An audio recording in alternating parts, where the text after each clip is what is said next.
प्रकाश से जरा अपडेट ले लेते हैं कि जेडीयू की तरफ से अभी तक जो कहा जा रहा था 3 मंत्री पद चाहिए, अब तो 4 मंत्री पद की मांग की जा रही है। ये तो मामला और फंसता हुआ नजर आ रहा है। प्रकाश, बात कैसे बनेगी?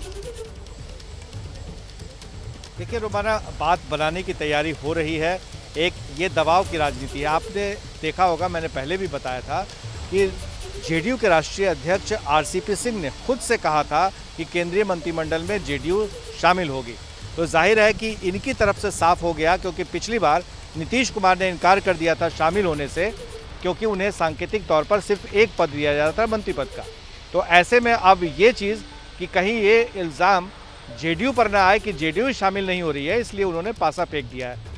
अब देखना होगा कि बीजेपी की तरफ से या प्रधानमंत्री की तरफ से किस तरह का जो प्रस्ताव यहाँ से गया है 4 पद के लिए, जिसमें 2 कैबिनेट और 2 एमओएस के लिए, राज्य मंत्री के लिए, और पहले ये सूचना थी कि 1 केंद्रीय मंत्री और 2 एमओएस के लिए तैयार है। तो जाहिर है कि 2, 3, 4 इनके बीच में ही कोई बात बनने की आसार नज़र आ रहे हैं। तो ये देखना होगा आने वाले समय में कि आरसीपी जो मिलते हैं तो क्या तथ्य रखते हैं, क्या फॉर्मूला के तहत में वो इसे बनाने की कोशिश करते हैं कि ताकि नीतीश कुमार की भी बात रह जाए और बीजेपी की भी बात रह जाए। तो मोदी सरकार 2.0 का पहला मंत्रिमंडल विस्तार, जिसे लेकर कयास लगाए जा रहे हैं और जल्दी ही इसका खाका सामने आने वाला है। देखिए, कयास से लगाए जा रहे हैं कि इसी हफ्ते ये मंत्रिमंडल विस्तार होगा। लेकिन सबसे बड़ा सवाल जो है वो जेडीयू को लेकर अटका हुआ है, क्योंकि जेडीयू की तरफ से जो फॉर्मूला रखा गया है उसके मुताबिक बिहार से बीजेपी के लोकसभा सांसद 17 हैं। बिहार से बीजेपी ने 5 मंत्री बनाए। अब जेडीयू के क्योंकि लोकसभा सांसद 16 हैं,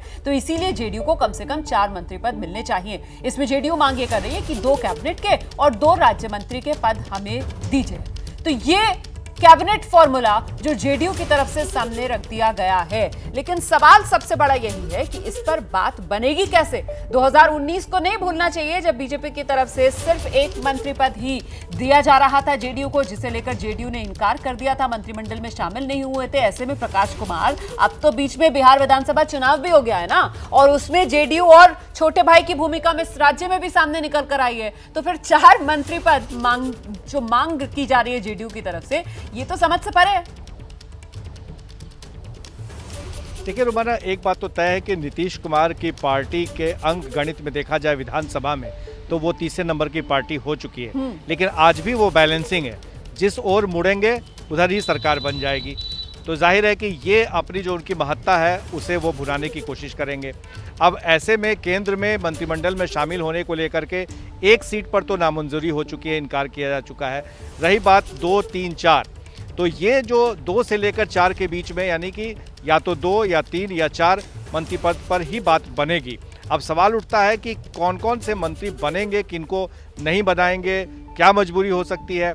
राज्यसभा में भी इनके सांसद हैं, लोकसभा में भी सांसद हैं, तो कुछ राज्यसभा से, कुछ लोकसभा से, कुछ जातीय गणित, कुछ क्षेत्रीय गणित, तो ये सारी चीजों को देखते हुए ही ये बातें तरीके से ये तमाम गणित जिसका आप जिक्र कर रहे हैं उसको साधा जाएगा। फिलहाल पहले नंबर तो क्लियर हो कि आखिरकार मोदी मंत्रिमंडल में जेडीयू कोटे से कितने मंत्रियों को जगह दी जाएगी, क्योंकि जेडीयू तो 4 की मांग कर रही है।